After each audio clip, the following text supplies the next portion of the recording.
Eu convido você a abrir a palavra do Senhor, o texto que vamos meditar, em Apocalipse, capítulo 18. Nós que estamos na sequência, chegamos na penúltima sessão, nessa característica cíclica do livro da Revelação. Começamos semana passada a tratar aí dessa penúltima sessão, capítulo 17, que nos apresenta não só a queda do terceiro agente, Satanás, né? Que vai tratar agora no capítulo 18, mas que nos mostra quem era, né? Ou quem é a Babilônia, ou a grande meretriz. Se você se lembra muito bem, no início do capítulo 17, no verso 1, o contexto é que o anjo que tem uma das 7 taças das últimas cóleras, né, dos últimos juízos, ou dos últimos flagelos, vem até João, segundo o verso 1 do capítulo 17, mostrar o julgamento da grande meretriz, que é o que ele vai fazer agora no capítulo 18. Porque no capítulo 17, na verdade, ele só apresenta quem de fato é a Babilônia, a grande, a mãe das meretrizes e das abominações da terra. Lembrados ou cientes disso, vamos fazer a leitura do capítulo 18. Eu convido você a acompanhar a leitura que farei. Diz assim, pois, a palavra do nosso Deus. Depois destas coisas, eu vi descer do céu outro anjo, que tinha grande autoridade, e a terra se iluminou com a sua glória. Então, exclamou com potente voz, dizendo: caiu a grande Babilônia, e se tornou morada de demônios, covil de toda espécie de espírito imundo, e esconderijo de todo gênero de ave imunda e detestável. Pois todas as nações têm bebido do vinho do furor da sua prostituição. Com ela se prostituíram os reis da terra. Também os mercadores da terra se enriqueceram à custa da sua luxúria. Ouvi outra voz do céu dizendo: retirai-vos dela, povo meu, para não serdes cúmplices em seus pecados e para não participardes dos seus flagelos. Porque os seus pecados se acumularam até ao céu, e Deus se lembrou dos atos iníquos que ela praticou. Dai-lhe em retribuição, como também ela retribuiu. Pagai-lhe em dobro, segundo as suas obras, e no cálice que ela misturou bebidas, misturai dobrado para ela. O quanto a si mesmo se glorificou e viveu em luxúria, dai-lhe em igual medida tormento e pranto. Porque diz consigo mesma: estou sentada como rainha, viúva não sou, pranto nunca hei de ver. Por isso, em um só dia sobrevirão os seus flagelos: morte, pranto e fome. E será consumida no fogo, porque poderoso é o Senhor Deus que a julgou. Ora, chorarão e se lamentarão sobre ela os reis da terra, que com ela se prostituíram e viveram em luxúria, quando virem a fumaceira do seu incêndio. E conservando-se de longe, pelo medo do seu tormento, dizem: ai, ai, tu grande cidade, Babilônia, tu poderosa cidade, pois em uma só hora chegou o teu juízo. E sobre ela choram e pranteiam os mercadores da terra, porque já ninguém compra a sua mercadoria. Mercadoria de ouro, de prata, de pedras preciosas, de pérolas, de linho finíssimo, de púrpura, de seda, de escarlata, e toda espécie de madeira odorífera, todo gênero de objeto de marfim, toda qualidade de móvel de madeira preciosíssima, de bronze, de ferro, de mármore, e canela de cheiro, especiarias, incenso, unguento, bálsamo, vinho, azeite, flor de farinha, trigo, gado e ovelhas, e de cavalos, de carros, de escravos, e até almas humanas. O fruto sazonado que a tua alma tanto apeteceu se apartou de ti, e para ti se extinguiu tudo o que é delicado e esplêndido, e nunca jamais serão achados. Os mercadores dessas coisas, que por meio delas se enriqueceram, conservar-se-ão de longe, pelo medo do seu tormento, chorando e pranteando, dizendo: ai, ai da grande cidade, que estava vestida de linho finíssimo, de púrpura e de escarlata, adornada de ouro e de pedras preciosas e de pérolas, porque em uma só hora ficou devastada tamanha riqueza. E todo piloto, e todo aquele que navega livremente, e marinheiros, e quantos labutam no mar, conservaram-se de longe. Então, vendo a fumaceira do seu incêndio, gritavam: que cidade se comparará à grande cidade? Lançaram pó sobre a cabeça, e chorando e pranteando, gritavam: ai, ai da grande cidade, na qual se enriqueceram todos os que possuíam navios no mar, à custa da sua opulência, porque em uma só hora foi devastada. Exultai sobre ela, ó céus, e vós, santos, apóstolos e profetas, porque Deus contra ela julgou a vossa causa. Então, um anjo forte levantou uma pedra como grande pedra de moinho e arrojou para dentro do mar, dizendo: assim com ímpetos será arrojada a Babilônia, a grande cidade, e nunca jamais será achada. E voz de arpista, de músicos, de tocadores de flautas e de clarins, jamais em ti se ouvirá, nem artífice algum de qualquer arte, jamais em ti se achará. E nunca jamais em ti se ouvirá o ruído da pedra de moinho. Também jamais em ti brilhará a luz de candeia, nem voz de noivo ou de noiva. Jamais em ti se ouvirá, pois os teus mercadores foram os grandes da terra, porque todas as nações foram seduzidas pela tua feitiçaria. E nela se achou sangue de profetas, de santos e de todos os que foram mortos sobre a terra. Amém. Oremos mais uma vez, irmãos. Pai querido, nós clamamos ao Senhor, nesse momento que estamos estudando Tua Palavra, que o Senhor nos dirija segundo o Teu Santo Espírito, nos iluminando, abrindo nosso entendimento e nos conduzindo a não apenas compreender, mas aplicar as verdades da Tua Palavra em nossa vida, para o louvor eterno do Teu santo nome e para o nosso próprio bem. Que o Senhor, na Tua graça, misericórdia, me use como instrumento nas Tuas mãos, apesar de mim mesmo. E assim, abençoe a minha vida e de todos os meus irmãos. É o que nós oramos também em Cristo Jesus. Amém. Amém, irmãos. Então chegamos no capítulo que trata exclusivamente da queda da Babilônia, que nós já vimos semana passada, que se trata de toda a influência de um modo de pensar e agir do mundo. Toda a perspectiva da influência, inclusive financiada pela besta do mar, ou seja, pelo poder político, para que as pessoas possam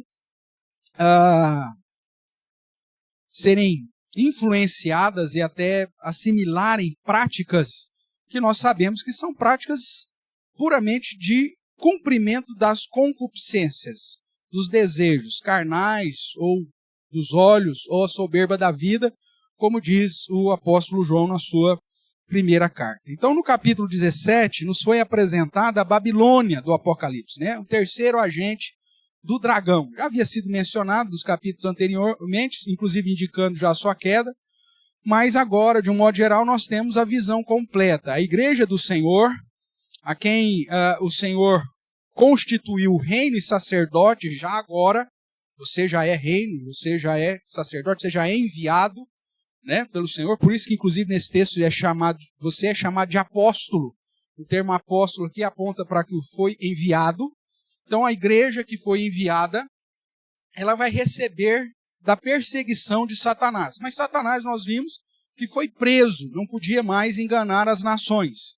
Então, por isso o evangelho sai vencendo para vencer, mas enquanto o evangelho sai vencendo para vencer, Satanás, através de 3 agentes, o poder político, as falsas religiões, as seitas, ideologias, né, e filosofias contrárias ao padrão de Deus, E o sistema mundo, que é a Babilônia, vem perseguir a igreja. E eles têm sucesso, né? Eles perseguem e vencem a igreja. Eles conseguem abafar a voz da igreja que perto dos últimos dias, quando Satanás for solto, ou se já não foi, a igreja perde a sua voz. É como cadáver presente no mundo, mas não tem mais voz. Não faz mais diferença. Aguardando simplesmente, então, a volta de Cristo e o chamado para irmos definitivamente para o novo céu e nova terra. É disso que os capítulos que estamos estudando agora trata, desde o final do capítulo 16, de um modo mais específico, que é o juízo final. Nós estamos aqui na aplicação, Jesus já voltou, e a aplicação do juízo. Por isso que é repetido aqui que a queda da Babilônia se dá em quanto tempo mesmo? Você que prestou atenção aí, enquanto nós estávamos lendo, sim, atenciosamente, com todo o vigor do seu coração, né? Não estava pensando em nenhuma outra coisa, se não estudar e ler o que estava vendo. Foi dito que a queda dela se deu em quanto tempo? 1 hora. Louvado seja Deus. Alguém leu comigo. Então, em 1 hora. Então, apontando que é algo que acontece rapidamente. Nós não estamos falando aqui de um evento que vai acontecer anos, mas está falando do juízo final, da aplicação do juízo, e que vai ser resolvido naquele grande evento chamado dia final, o dia do juízo, ou o último dia, que é cheio de uma programação que nós já estudamos na escola dominical, e dentre elas o julgamento, não só o julgamento dos ímpios, que foi tratado no capítulo 16, mas também o julgamento dos agentes de Satanás, e depois lá no capítulo 20 você vai ver sobre o julgamento do próprio Satanás. No capítulo 19, depois você vai encontrar ainda o julgamento da besta do mar e o julgamento da besta da terra. Então, irmãos, tratando especificamente desse terceiro agente, que nos foi apresentado no capítulo 17, alguns detalhes agora são pormenorizados no capítulo 18 sobre o juízo. Como eu já chamei sua atenção, o capítulo 17 diz que o anjo veio trazer para João o julgamento da grande meretriz. Só que só vai ser tratado a partir agora do capítulo 18. Então a Babilônia, segundo o texto, não apenas seduz e oferece satisfação às nações e aos poderosos, né, aos reis, mas também enriquece os seus amantes por conta de todo o comércio. Você se lembra muito bem que dos símbolos do Apocalipse, quando refere-se a mar, refere-se ao que mesmo? Quem é o mar? As grandes águas. Vamos lá dar uma olhada lá, para que você possa lembrar. Veja aí no capítulo 17, verso 1 diz: Veio um dos 7 anjos que tem as 7 taças e falou comigo dizendo: Vem mostrar-te-ei o julgamento da grande meretriz, que se acha assentada onde? Sobre muitas águas. E o verso 15 desse mesmo capítulo vai dizer então o que é essas águas, ou o mar, como já foi citado em outros momentos. Diz assim: Falou-me ainda, as águas que viste, onde a meretriz está assentada, são o quê? Povos, multidões, nações e línguas. Então, falar em mar, em Apocalipse, é um símbolo para falar das nações, para falar dos povos, para falar do sistema da besta, ou seja, daquilo que nós conhecemos como povos, multidões, tribos, raças, línguas e tudo mais. Então, quando a Apocalipse vai falar que no novo céu e nova terra não haverá mais mar, aqueles que gostam de pegar uma onda não precisam ficar tristes, porque não é literal. Está simplesmente referindo que não haverá mais Brasil, Argentina, Chile, Colômbia, Estados Unidos, Israel. Não vai haver mais divisão entre nações, porque todos nós seremos povos de Deus, seremos um só povo na presença dele. Então, toda vez que ela refere-se a águas, refere-se a mar, Apocalipse está falando de gente, está falando de nações, está falando de multidão, está falando de línguas, está falando de nações. Então, quando ele usa esse símbolo para dizer do piloto, do marinheiro, daqueles que labutam no mar, ele está falando só de quem vive da pesca? Ou de só quem trabalha no mar? Literalmente? Não, ele está falando de tudo aquilo que está envolvido nos povos, nas multidões, nas nações, nas línguas, ou seja, em tudo. Ele está falando de todos aqueles que se enriquecem com a ação da Babilônia. Ele está falando do dono do boteco, Está falando o piloto, o marinheiro, aqueles que labutam no mar, é o dono do boteco, é o gerente do prostíbulo, é o dono do motel, é o dono da boate, é o artista, né, que com a sua música pop, sensual, acaba levando essa cultura da sexualidade, da promiscuidade, da luxúria. Todos aqueles que estão envolvidos, inclusive, com a produção desses shows. É aqueles que liberam verba da Lei Rouanet para ficar pagando parada gay, carnaval, escola de samba. Ou seja, é de tudo. Não está falando de marinheiro.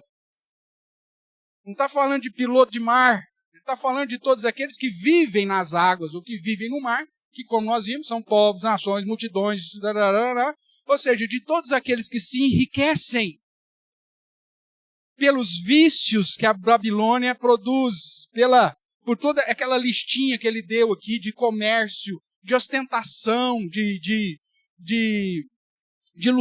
luxo, mas que também conduz à luxúria, ao desejo pecaminoso, de avareza, de tudo aquilo que é presente aqui, tanto que ele fala de ouro, de prata, de madeira, fala de perfume, fala de vinho, ou seja, de tudo. Inclusive daqueles que vivem de vender almas. Olha só, não foi isso que nós lemos aqui? Então, ou seja, é todo tipo de mercado, irmãos, tráfico humano, prostituição, toda essa indústria do sexo, essa indústria dos vícios, tudo que você vê que é perverso, contra o padrão de santidade e beleza de Deus, está embutido aqui entre os marinheiros, os pilotos, aqueles que labutam no mar, porque o mar refere-se a nações, povos, multidão, línguas. Tudo bem? Então, esses vão lamentar.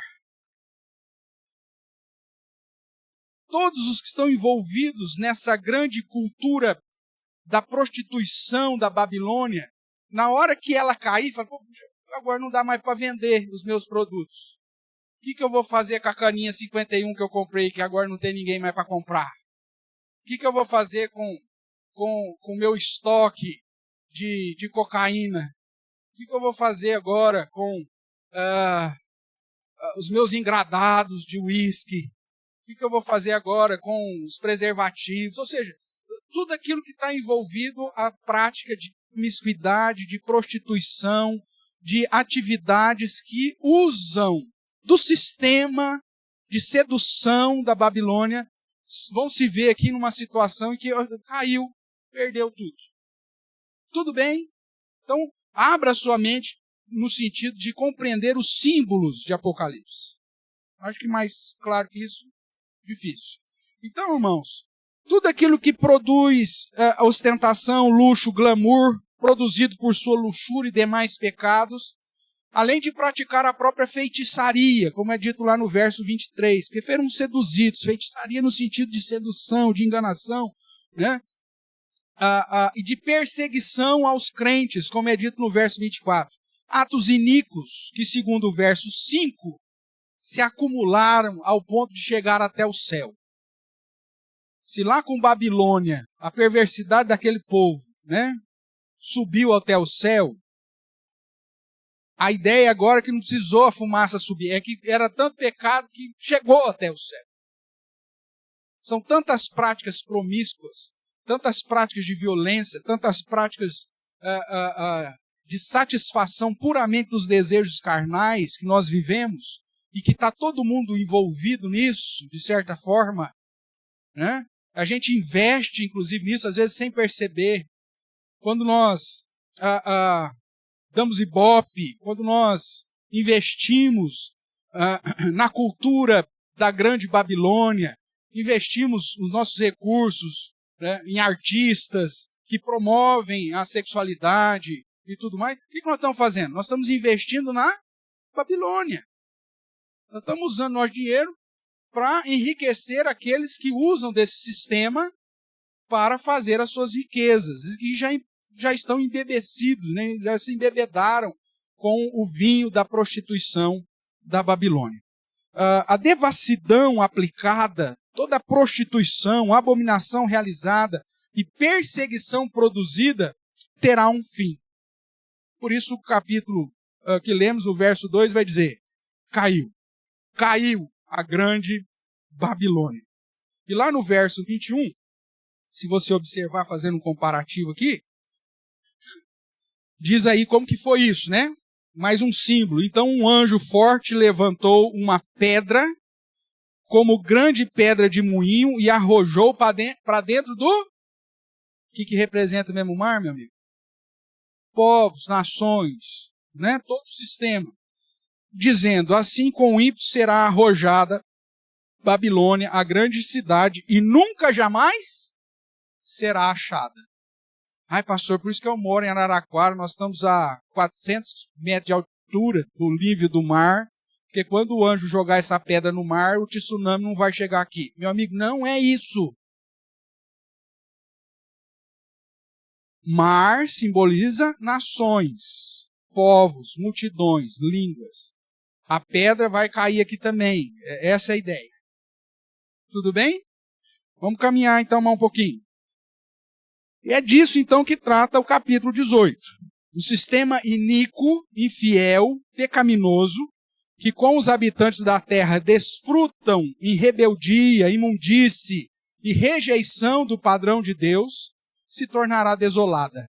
Nunca jamais será achada. É a aplicação do juízo final. Vai acabar, irmãos. Em 1 hora. A ideia de que é um negócio muito rápido. A Babilônia, ou seja, um mundo com seus prazeres, prostituição, devassidão, entretenimento, abominações, experimentará um castigo dobrado.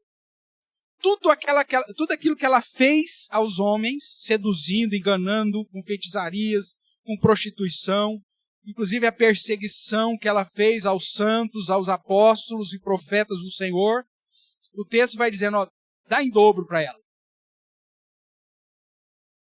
Dá uma paga dobrada para ela. Ou seja, aplica uma justiça segundo aquilo que ela fez, mas com peso dobrado. Ou seja, aponta para o poder do nosso Deus em subjugar, em julgar e aplicar juízo sobre todo o sistema mundo que nós conhecemos. A sua soberba, ostentação e arrogância produzida pela manutenção vinda dos seus amantes, se tornará em humilhação, tormento e pranto. Texto, verso 7, a parte A do verso 8, vai nos dizer isso, quando fala da aplicação, e diz assim: o quanto a si mesmo se glorificou e viveu em luxúria, dai-lhe em igual medida tormento e pranto. Porque diz consigo mesmo,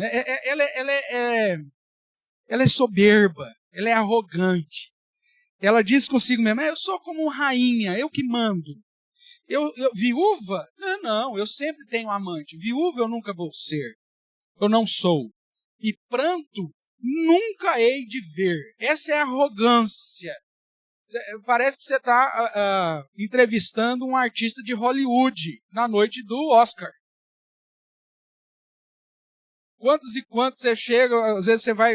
Se arrepende agora? Não me arrependo de nada. Você pega esses ícones da cultura pop que se drogou a vida inteira, bebeu a vida inteira, se prostituiu a vida inteira, aí no final da vida ainda concede entrevista para o miserável, aí o miserável vai lá em rede nacional falando, não me arrependo de nada que eu fiz. Faria tudo igualzinho de novo. Porque eles são arrogantes. Pega aí qualquer cantor que porventura você idolatrou na sua adolescência, ou durante uma parte da sua vida, as bandas, todas elas são arrogantes. Todas elas se ostentam das práticas mais insanas. Eles têm prazer em falar das questões mais ímpias, promíscuas possível. para eles isso é fonte de orgulho. É assim que a Babilônia se apresenta. E Deus fala, não, você vai receber o que você merece. E aí o verso 8 diz, por isso, em um só dia, sobrevirão os seus flagelos, morte, pranto e fome, que aponta justamente para essa humilhação, para esse tormento e para esse choro que nós mencionamos aqui, ou esse pranto. O que Deus está falando é que todo esse sistema mundo de ostentação, promiscuidade, impiedade, perseguição aos crentes, de exaltação e de sedução às práticas da luxúria, isso vai ser alvo da justa condenação de Deus. E aqueles que são amantes desse sistema, que investem nesse sistema, que colocam os seus bens e tudo que tem, se enriquecendo com esse sistema, vão se lamentar. E aí então há uma palavra para os crentes, retirai-vos dela. Pastor, não tem como sair das nações, não tem como sair do mundo. O que significa isso? Nós vamos ver daqui a pouquinho. Mas a ideia é, não se torna cúmplice. Ou como diz Paulo lá na segunda carta aos Coríntios que nós lemos, não se coloque em jugo desigual com o incrédulo, com o ímpio, com o idólatra, com aquele que não teme ao Senhor. Irmãos, nós vamos ter que fazer uma escolha. Ou você vai pelo caminho largo, que conduz para a perdição, ou você vai escolher o caminho estreito, que conduz para a vida, mas que o caminho é difícil. É um caminho de escolhas difíceis, onde você vai ter que abrir mão de pessoas que até você goste, mas que resolveram seguir o caminho largo, que não dá para caminhar mais com eles. Onde você vai ter que fazer uma decisão de se você vai investir nos desejos carnais, pessoais, ou se você vai se consagrar ao Senhor. Se você vai continuar investindo como amante da Babilônia, ou se você vai se colocar como um servo fiel ao Senhor. É disso que está sendo tratado aqui. E a palavra é, presta atenção, porque a Babilônia vai ser julgada. Não pense você que dá para ir para o céu pisando em duas canoas. Não dá. Não tem como você ficar com um pé no mundo e um pé na igreja, como diriam os antigos. Não tem como você dizer que é cristão, mas continuar abraçado com a prostituta.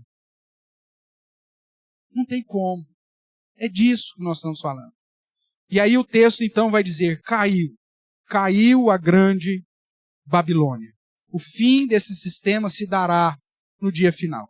Agora, quais foram os motivos do juízo da grande Babilônia? Isso são apresentados no verso 5. Dá uma olhadinha aí comigo. Verso 5 diz que os motivos porque os seus pecados se acumularam até ao céu. O primeiro motivo, então, apresentado, porque Deus vai dar um fim à grande Babilônia, é porque os seus pecados se acumularam até o céu. Irmão, nós vivemos uma geração extremamente promíscua. Como eu disse, as pessoas se gabam dos pecados que cometem. E até mesmo a geração ditas de crentes, as pessoas não têm mais vergonha em viver na prática do pecado. Muito pelo contrário, tentam ludibriar a verdade de Deus, transformar a verdade de Deus em mentira para aceitar as práticas que eles têm. Quantas e quantas igrejas têm surgido pautadas em aceitabilidade de práticas que a Bíblia deixa claramente que são pecaminosas. Pastores gays, pastoras lésbicas e igrejas que vendem a ideia de que o evangelho não só tolera, como permite a prática de prostituições, de perversidades, de iniquidades, como se fosse um negócio tranquilo, porque o importante é a tolerância, é o acolhimento. Isso não é de hoje, irmãos.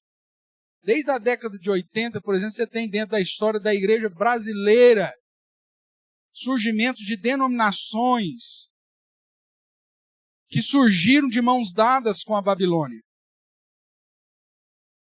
Denominações, inclusive, com o nome de presbiteriana. Não vai longe, meu amigo.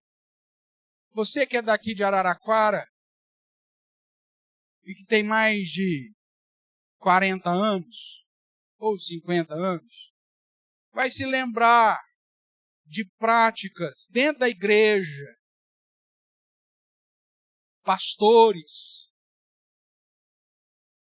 aparentemente espirituais, que, como diz em Mateus 7, expulsava demônios, só que andava abraçado com a prostituta e se fazia prostituto. Pastores que vinham e antes de assumir a igreja, vinham alugar 2 casas, uma para a família pastoral e outra para o amante. Você que tem um pouquinho mais de anos aí, talvez se lembre desses escândalos. Aqui, de Araraquara, não estou falando nem do resto.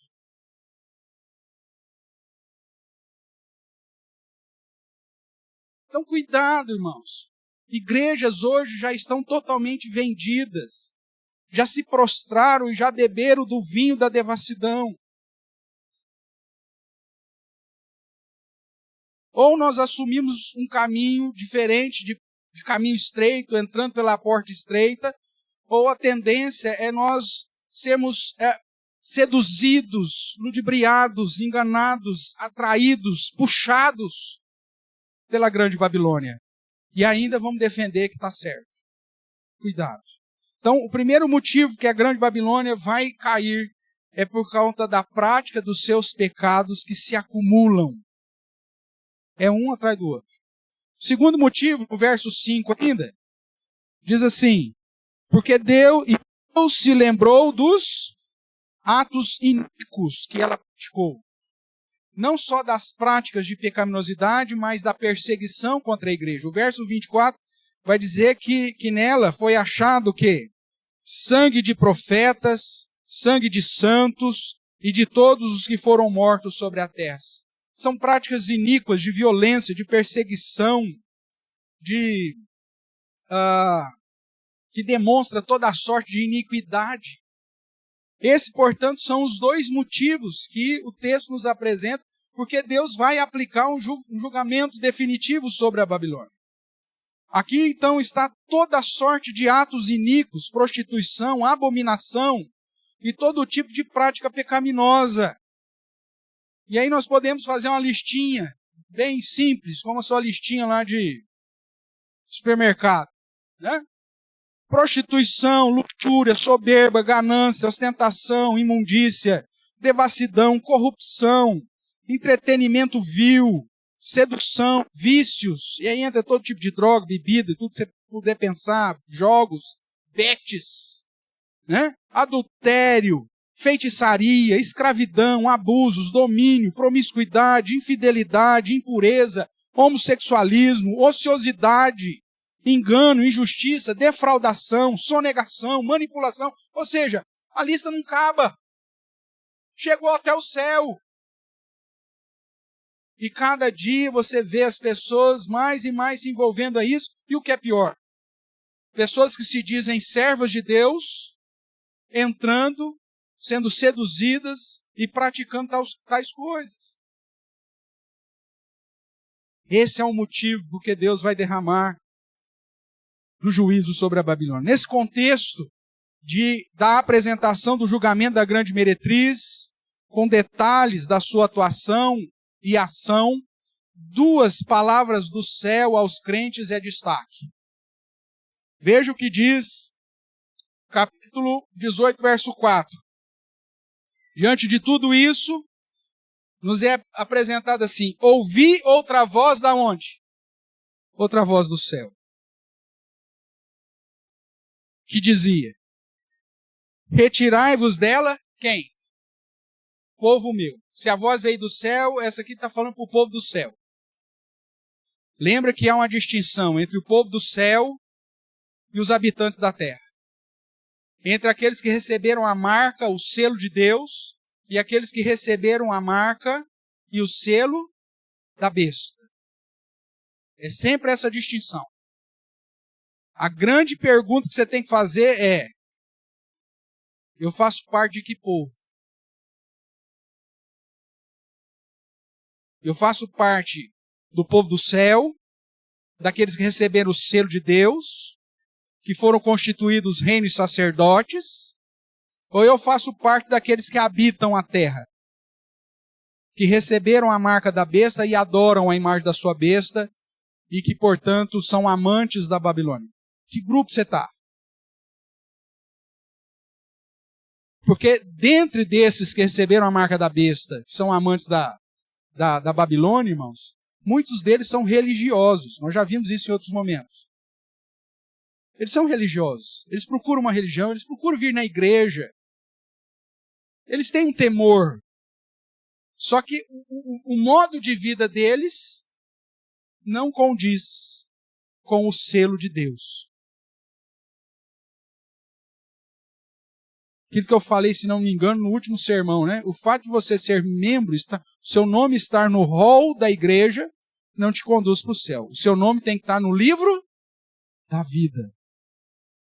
E somente aqueles que passaram pelo novo nascimento, uma conversão genuína e verdadeira, e que vivem para a glória do Senhor, sabem que foram alcançados por essa graça. Então a pergunta é: qual grupo você está? Qual listinha? E você vai ter que olhar para si, para saber a respeito disso. Então, duas palavras do céu. A primeira palavra que veio do céu para o povo do céu é: retirai-vos dela, povo meu. Que significa, irmãos, que nós vamos ter que fazer uma escolha difícil. Porque os desejos da nossa própria carne, que continua pecaminosa, sempre vai nos conduzir à prática daquilo que a Babilônia está oferecendo. O pecado é gostoso, porque se o pecado fosse ruim, ninguém praticava. O problema é que o pecado é gostoso. Satisfazer os desejos da carne é algo que nos dá prazer. E é por isso que a Bíblia diz que eu tenho que mortificar a minha carne. Eu tenho que fazer morrer os meus desejos carnais. E isso é uma responsabilidade minha.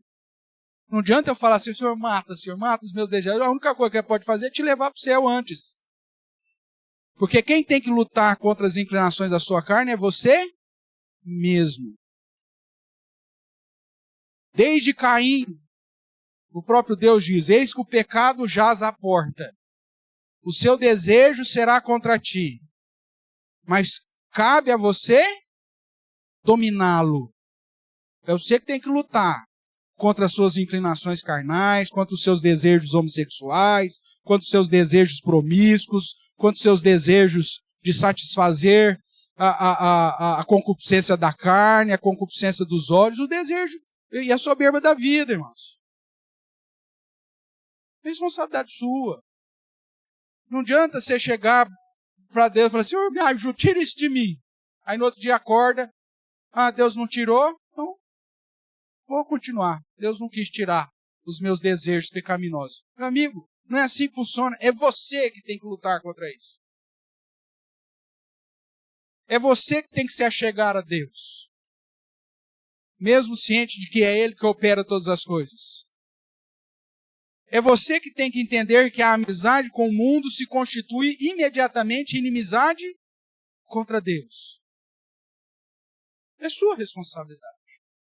Então, retirai-vos dela. Isso indica que os crentes devem fugir das práticas mundanas, não beber o cálice da devassidão ou satisfazer com aquilo que o mundo oferece para a satisfação da carne. A advertência é para que os discípulos do Cordeiro estejam separados, ou seja, que vivam de um modo santo.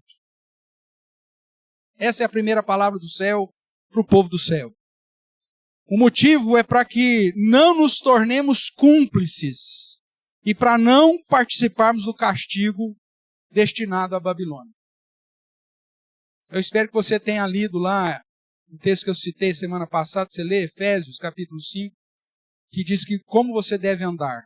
Se você não leu, eu vou te dar mais uma chance. Essa semana você lê lá capítulo 5, que diz que você tem que andar como filho da luz. E não vos torneis cúmplices das obras infrutíferas das trevas. Está lá no verso 11. Antes, porém, reprovai. Você, como sacerdote de Deus e como embaixador de Cristo, você precisa ser luz nesse mundo. E a sua luz precisa brilhar. Mesmo que o pessoal jogue pedra no poste. É essa a tratativa. A segunda voz, irmãos, que nós vamos ouvir está lá no verso 20. 18, 20. A primeira, retirai-vos dela, vive de modo santo. A segunda voz que veio do céu está no verso 20, que diz: exultai sobre ela, ó céus, e exultai sobre ela, vós, santos, apóstolos e profetas, porque Deus contra ela julgou a vossa causa. Exultai sobre ela, ó céus, e vós, santos, apóstolos e profetas. Uma palavra que aponta para a aplicação da justiça sobre aquela que se embriagou com o sangue dos santos. A nossa exultação, irmãos, não é de alegria pela destruição dos que habitam na terra, mas pela aplicação justa de Deus, que nos garante a aplicação das promessas eternas. Essa segunda voz, ou esse segundo mandamento de exultar sobre a queda da Babilônia, vai ser aplicada de um modo mais claro no capítulo 19, quando ele vai falar do júbilo do céu. Nós veremos, se Deus quiser, na semana que vem. Mas a ideia é que toda a perseguição, todas as mortes, tudo aquilo que a Babilônia e todos os agentes de Satanás trouxeram sobre os santos, sobre os discípulos do Cordeiro, agora, com a aplicação do juízo final, isso traz satisfação. É sentimento de justiça.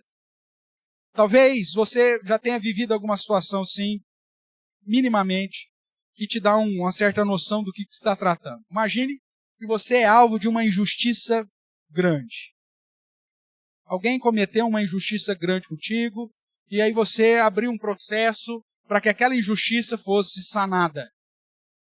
E o processo se arrasta por anos. E aquele que é o injusto, que foi o perverso contigo, está ali, desfrutando de todas as benesses. Mas chega um dia, mesmo que depois de anos, arrastando aí a causa nos tribunais humanos, chega um dia que a sua causa é alvo do desfecho final. E aí o juiz te dá a causa ganha. Qual que é o sentimento? Alegria, exultação. Justiça foi feita. Mataram os meus irmãos. Achou-se sangue na mão desse povo. Aprisionou os filhos com vícios, com drogas, com prostituição. Todos os dias nós oramos: Senhor, nos livra do mal e dos maus. Aí chega o dia que Deus responde a nossa oração e nos livra definitivamente dos maus e do mal. O que você vai fazer? Chorar? Não, você vai se exaltar e exultar, porque a justiça foi feita. Todo verdadeiro crente que anseia pela chegada da glória final, do céu, de um lugar onde vai reinar a justiça, a paz e a alegria, com a queda da Babilônia, ou seja, a aplicação do juízo final, não tem outra coisa a fazer senão louvado seja Deus. Chegou tudo aquilo que nós tanto esperávamos, mesmo ciente que isso trará destruição sobre os iníquos, destruição sobre aqueles que escolheram a porta larga e o caminho largo. Mas é essa a palavra que vem dos céus para nós: retirai-vos dela, e quando cair, exultai. Esse é o contexto, irmãos. Caminhando mais um pouco, o julgamento dos agentes do dragão, em especial da grande meretriz, aponta para a chegada do fim das suas abominações, das suas prostituições. Ou seja, a redenção final chegou. A aplicação do juízo é definitiva, chegou. E é por isso, irmãos, que eu quero chamar a sua atenção para o capítulo 18, mesmo já tratando dos motivos da queda e falando já das palavras aos crentes, quero enfatizar um pouquinho mais sobre a queda da Babilônia. Como que vai ser? Por que que acontece? Então, acompanhe ainda comigo aí rapidamente. O primeiro ponto a respeito da queda do terceiro agente Satanás é que essa queda, ou esse juízo aplicado, é justo. A queda da Babilônia, ela é justa como justo, ou como é justo quem a julgou. O Deus que é apresentado como santo, como justo juiz, como poderoso, não erra na aplicação do seu juízo. Portanto, a queda da Babilônia é algo justo, é justa acontecer. A Babilônia é apresentada como a prostituta que confronta e zomba de Deus, perseguindo os crentes, com sedução e violência, que age com desprezo, soberba, arrogância e rebeldia contra Deus. Aquela que pratica toda sorte de pecado e atos iníquos e que se gaba de tudo isso. Sou sentada como rainha, viúva eu não sou, pranto, isso eu nunca vou experimentar, nunca hei de ver. Tal juízo, portanto, é justo. O verso 8b diz, porque poderoso é o Senhor Deus que a julgou. A queda da Babilônia é justa, pois, primeiro, seus pecados se acumularam até o céu, são muitos. Segundo, suas posturas foram abusivas e manipuladoras. Sedução, feitiçaria, engano, ludibriação, escravidão. Seus atos iníquos não foram apenas contra Deus, mas também contra os crentes. Por isso o verso 20 diz que julgou por nossa causa. E nela achou o sangue dos crentes. Veja aí o verso 20, para ficar um pouco mais claro.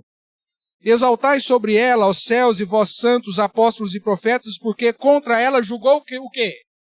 A vossa causa. A Babilônia, durante toda a existência da humanidade, irmãos, perseguiu os verdadeiros crentes. A Babilônia, desde a época pós-queda, com Caim, com a Torre de Babel, com Sodoma e Gomorra, tentando abusar, inclusive, de Ló e suas filhas, dos anjos que ali chegaram, toda a violência, toda a promiscuidade, toda a perseguição dos profetas de Deus, toda a arrogância de Jezabel.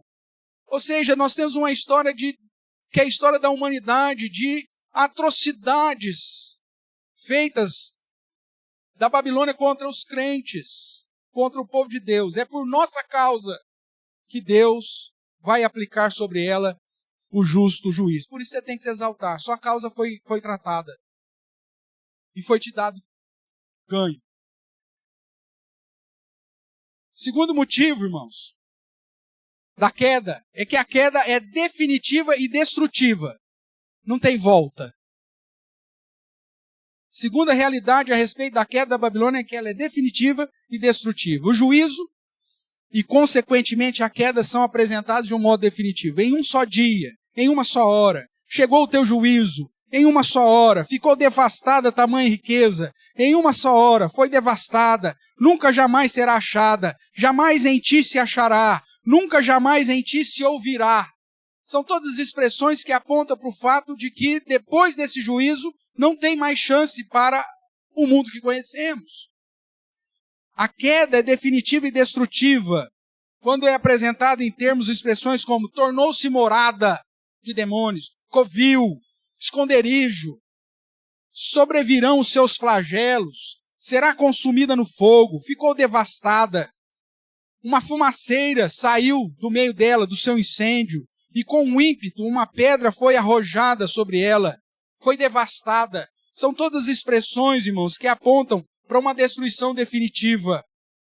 Toda a atividade própria da Babilônia nunca mais será encontrada.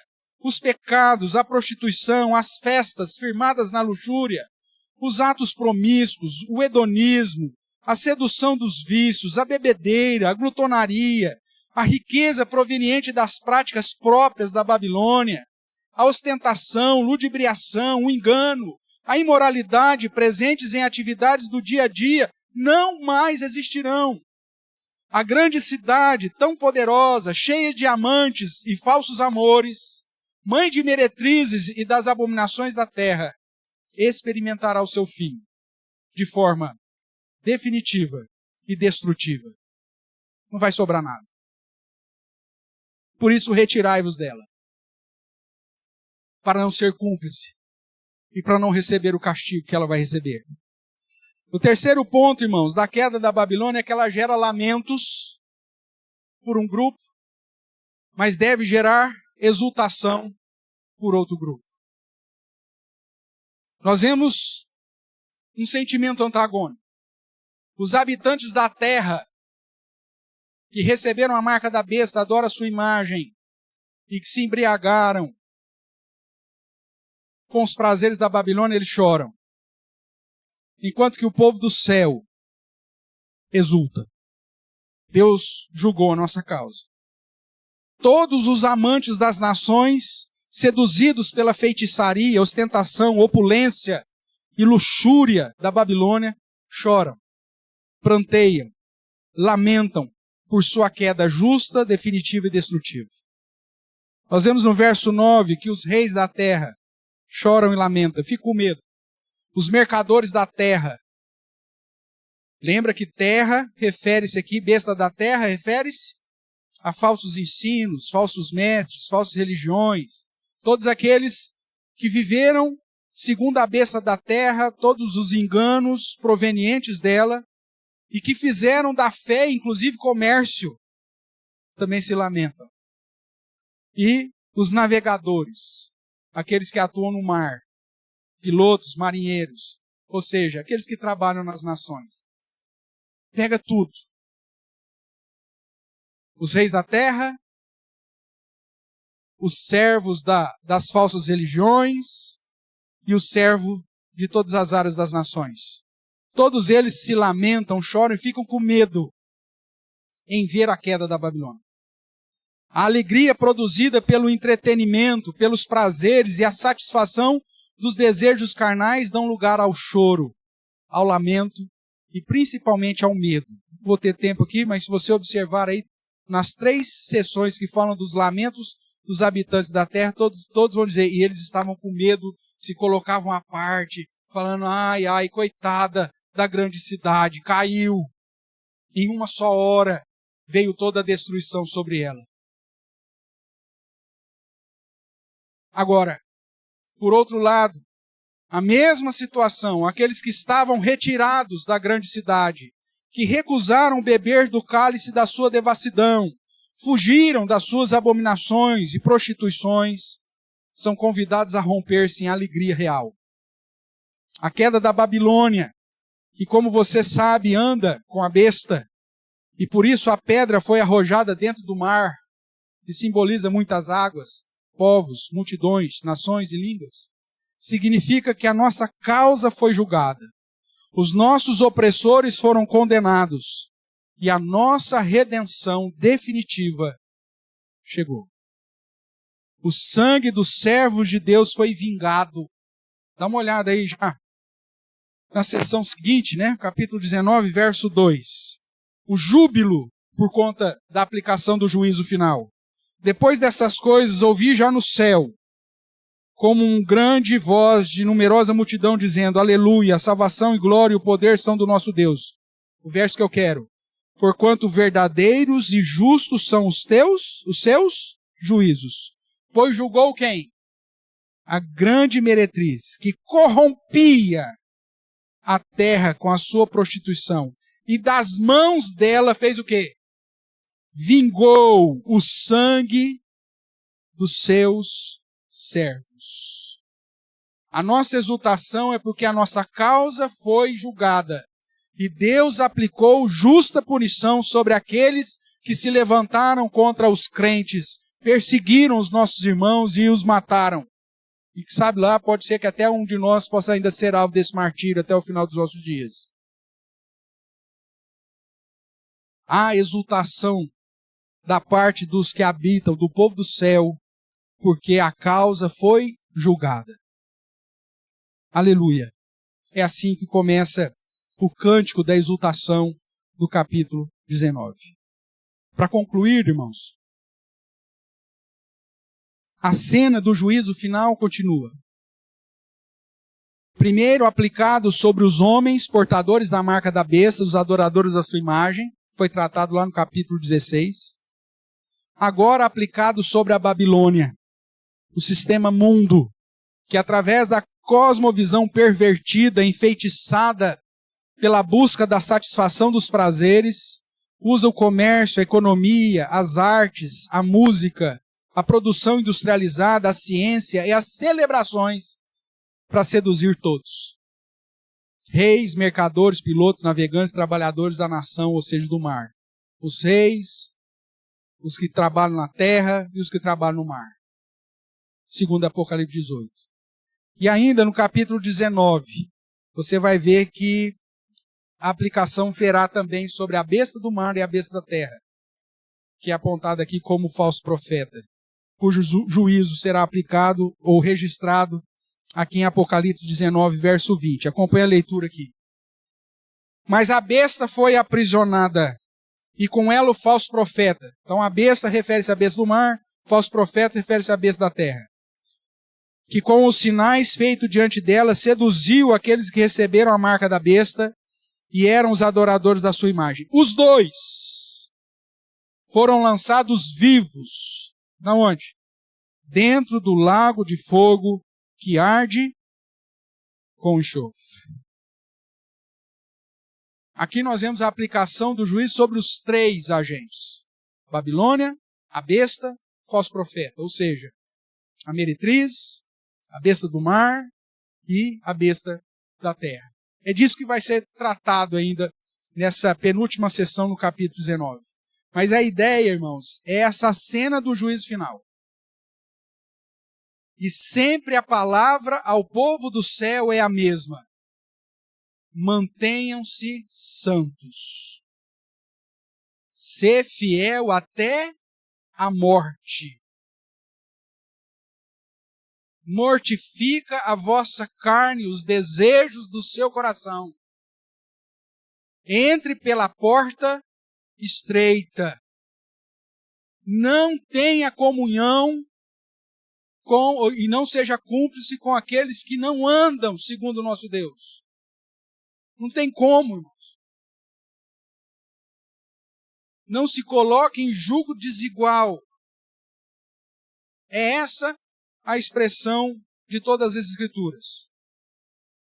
Tudo isso serve para reforçar que haverá um juízo final, onde o Cordeiro, cheio de muita glória e muito poder, julgará definitivamente tudo e todos. O grande dia, ou dia final, indica a realização desse juízo final, onde todos os inimigos de Deus serão de modo justo e definitivo julgados e receberão justa punição, ou justa punição eterna. E talvez alguém pergunte, e daí, pastor? Daí, somente aqueles que foram chamados e lavados no sangue do Cordeiro, que perseveraram fiéis até o fim, que devoraram o livrinho, que estão contados entre os que se acham no altar, e mantêm a palavra de Deus e o testemunho de Jesus em santidade e obediência, retirados da Babilônia, que não receberam a marca da besta, ou seja, pensam e agem como representantes do reino e como sacerdotes de Deus. Somente estes entrarão nas bodas do Cordeiro. Talvez diante das exortações do capítulo 16, 17 e 18, a pouco você fala, não tem nada a ver. Naquele dia, muitos me dirão, Senhor, Senhor, em teu nome, expulsamos demônios, fizemos muitos milagres, agimos assim, assado. E eu vos direi, apartai-vos de mim, os que praticais a iniquidade, eu nunca vos conheci.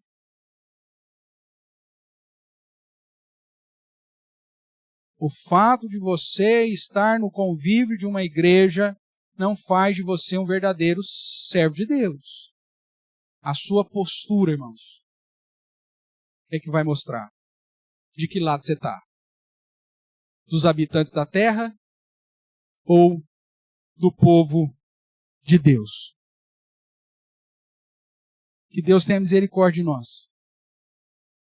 Que Deus nos ajude a compreender a sua palavra. Que seu Santo Espírito, irmãos, atue de modo a queimar dentro de nós uma chama de um desejo sincero de santidade.